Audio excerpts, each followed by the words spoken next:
I always believed I had a firm grip on keeping everything in check. I'm Elise, 45, and I run a thriving AI company that streamlines how big businesses operate.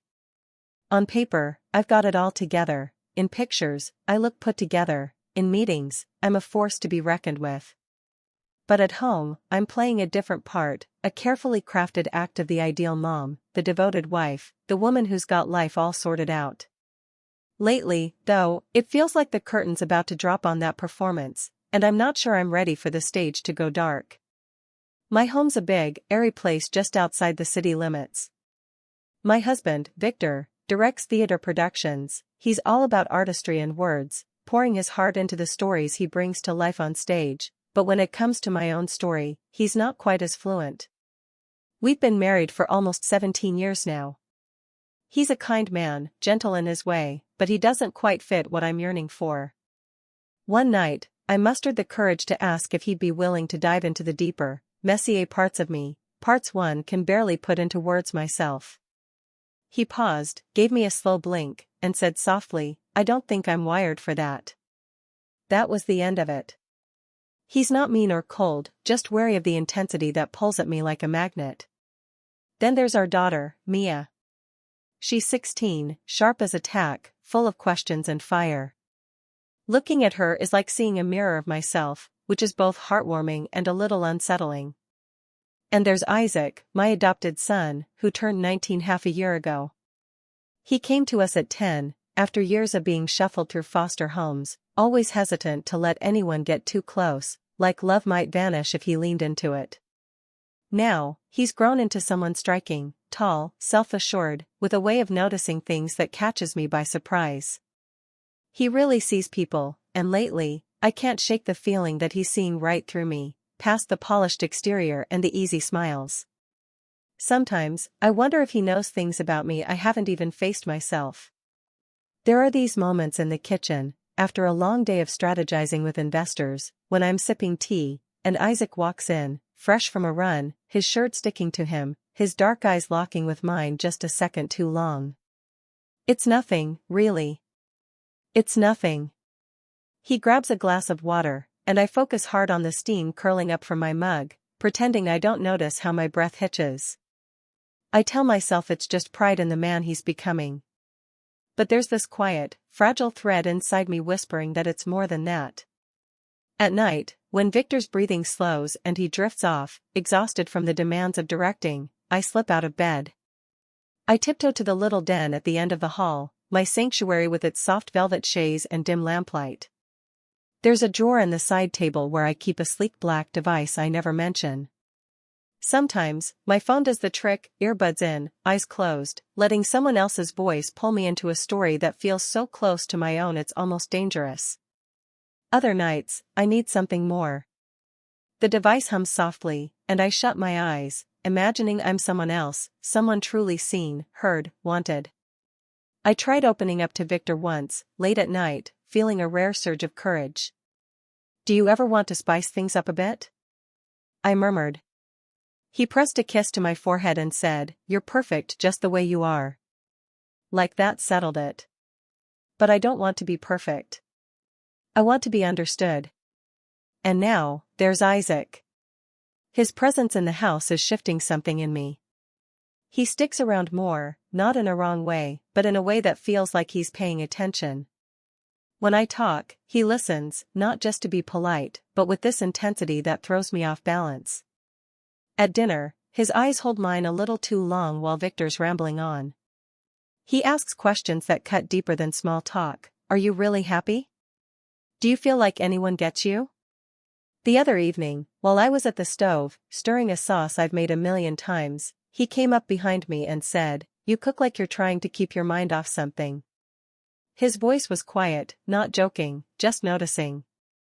I brushed it off with a laugh, but my hands trembled, and I had to set the spoon down. Then today, something changed.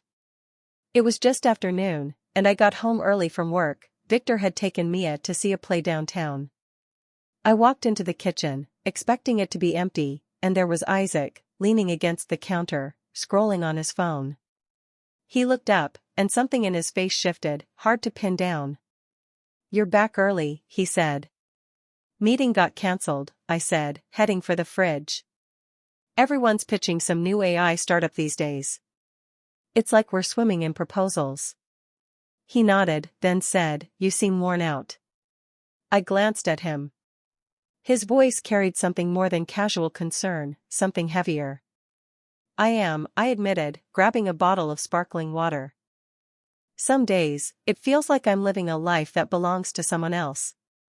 A quiet moment hung between us. Then, softly, he said, "Maybe it's time you started living for you." I froze. The bottle nearly slipped from my hand, and I turned to face him. He was still watching me, not judging, but with a kind of understanding that felt too close for comfort. I swallowed hard. "That's easier said than done." "Not always," he replied. Then his phone buzzed, and the moment broke apart. But it's been looping in my mind ever since. I never thought Isaac would care much about my work. He's always been quietly talented with tech, his brain wired for patterns, code, and the hidden rhythms of systems. But he kept it to himself, tucked away in late-night projects I'd only catch glimpses of when I passed his room and saw his screen glowing. Then, one night at dinner, between bites of salmon and green beans, he caught me off guard. "I've been thinking," he said, setting his fork down, "maybe I could pitch in at your company." I blinked, surprised. "You want to work with me?" He gave a small shrug, but his eyes held a spark of eagerness. "I like what you're building, all that AI stuff for business systems. It's clever. I think I could pick up a lot. Maybe even add something useful." My heart did a little dance at the thought, not just because he was curious about my work, but because it meant we'd spend more time together. I also wanted to see how he'd fit into my world. "Absolutely," I said with a grin. "We've always got space for new interns, especially someone who talks machine learning like it's their native tongue." That next Monday, he showed up at the office in a crisp white shirt tucked neatly into dark gray slacks. The sunlight streaming through the glass foyer caught the faint shine of his leather belt. His jaw seemed more defined in the light, his hair just slightly mussed in a way that made him look older, more self-assured, a man who drew eyes wherever he went. And draw eyes he did. My secretary, Dana, nearly fumbled her coffee when she spotted him striding in. She pulled herself together fast, but not before shooting me a sly grin that seemed to say, "You didn't warn me this intern could pass for a runway model." I chuckled and rolled my eyes to brush it off, but a weird pang twisted in my gut. Jealousy.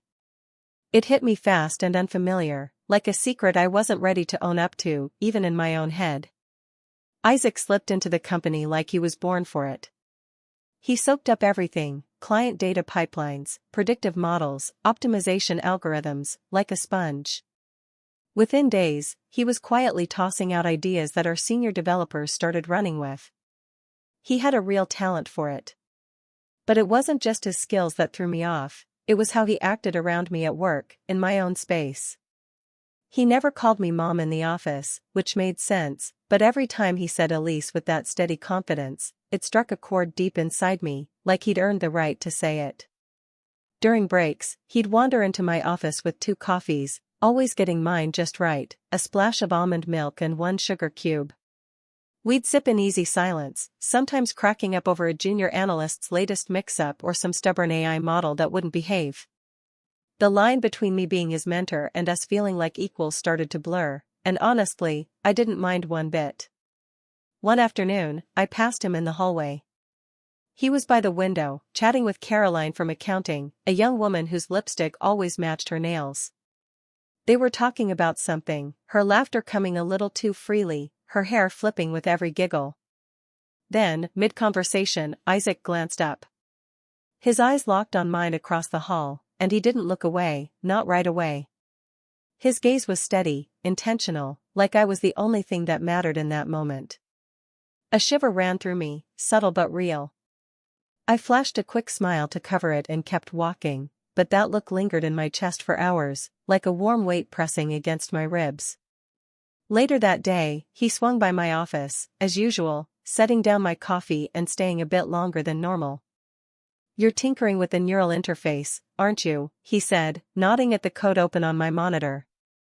Trying to, I said.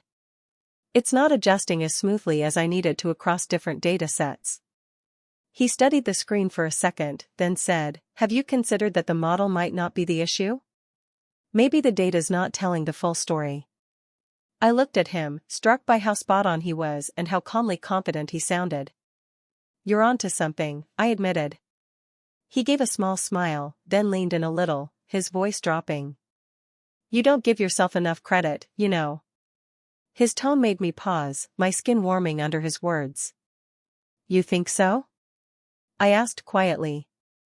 I know so, he said. For a moment, the silence between us felt alive, warm and electric.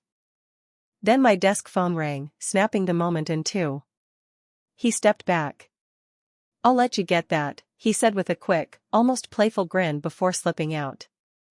I stared at the empty doorway, suddenly blanking on who was even calling. That night, Victor reached for me like he always did, gentle, thoughtful, moving in the same familiar rhythm he thought I loved. He murmured sweet things, kissed my shoulder, believing he was giving me everything I needed. But my mind was on Isaac. Shame sprouted inside me, wild and unwanted, taking root somewhere I hadn't known was ready for it. As Victor moved closer, I pictured Isaac's eyes, the way they lingered when he handed me coffee, how they followed me across a room, the way he spoke to me like I was someone captivating, not just someone he'd always known. In that hazy, guilty moment, I let myself rationalize it. He's not my son by blood, not by birth. That small, sharp thought gave my mind permission to drift. I imagined his touch, hungry in a way Victor's never was, his lips grazing my neck, his hands anchoring me to a truth I'd buried deep. I kept my eyes shut, hiding the secret behind my eyelids, lost in a moment that wasn't real. When it was done, Victor kissed my temple and fell asleep easily, like a man who never wondered if he was enough. But I lay there, eyes wide open, my body still restless, not from what he'd given me, but from the shadow of what he hadn't. The next morning at work, I couldn't bring myself to look at Isaac. I buried myself in meetings and reports, staring at spreadsheets like they could erase my thoughts. But he was everywhere, his laugh echoing down the corridor, the faint scent of his cologne by the coffee station, the low, steady sound of his voice as he talked with the team. I kept my distance, barely meeting his eyes in meetings, pretending to be glued to my screen when he walked by. But he noticed. I could sense it in the way he paused outside my office, in the slight dimming of his smile when our eyes did meet. Still, he didn't push. He was just there, steady and quietly present. That afternoon, I slipped into the work storeroom to grab an old device for a systems demo. The room was tight, with narrow aisles of shelves and bins full of labeled tech. I was scanning the shelves when I heard the door open behind me. I figured you might need a hand, Isaac said, his voice soft but impossible to ignore. He stepped inside, the door clicking shut gently behind him. I swallowed hard. Just grabbing something. I've got it, I said. He stepped closer anyway, glancing over my shoulder. Hunting for the 2.4 module, right? I gave a nod, and he reached up effortlessly, grabbing the box I'd been straining to find. His hand grazed mine as he handed it over, warm, steady, lingering just a moment too long. It wasn't the touch that made my body tense, it was how close he was. We were alone in that quiet storeroom, with only the faint buzz of the overhead light breaking the silence. You've been keeping your distance, he said, his voice calm, not accusing, just stating a fact. I started to protest, but the words got stuck in my throat. His gaze held mine, searching, and something inside me cracked open.